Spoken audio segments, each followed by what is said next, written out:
Hi friends, இங்கே பாருங்க. எங்கள் வீட்டில் சிக்கனோட ஈரல், கல்லீரல் எல்லாம் போட்டு செஞ்சிட்ருக்கேன். இது சாப்பிட்றதுக்கு சூப்பராக இருக்குது. இது எப்படி செஞ்சேன்னா, ஒன்றும் இல்லை, கொஞ்சம் எண்ணெய் ஊற்றிக்கோங்க வடிச்சிடல, 2 சோம்பு, சின்ன வெங்காயம் ஒரு 2-3, வரமிளகா ஒரு 4, கருவேப்பிலை, அவ்வளோதான். அப்புறம் ஈரில் எடுத்து போட்டு நல்லா சுருள வரல ஒரு பரட்டி கொஞ்சம் மஞ்சத்தூள், சிக்கன் பொடி, மட்டன் பொடி, உங்களுக்கு என்ன போடணும்னு தோணுதோ பிரியப்பட்டு பொடியெல்லாம் ஆட் பண்ணிக்கலாம். இந்த தண்ணி எல்லாம் சுண்டுற வரல நல்லா ட்ரையாக வறுத்துட்டிங்கன்னா சாப்பிட்றதுக்கு சூப்பராக இருக்குது. சாப்பிட்றவங்களும் சாப்பிட்டுக்கலாம், சும்மாவும் சாப்பிட்டுக்கலாம், நல்லாயிருக்கும். இது இன்னும் இப்போ தான் வெந்துட்டு இருக்குது.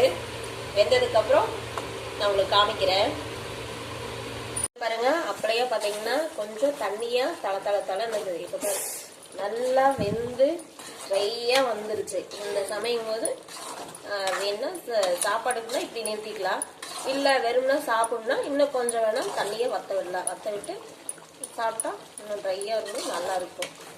குழந்தைங்களும் கொடுக்கலாம். இதில் ஈரல்லாம் ரொம்ப நல்லது.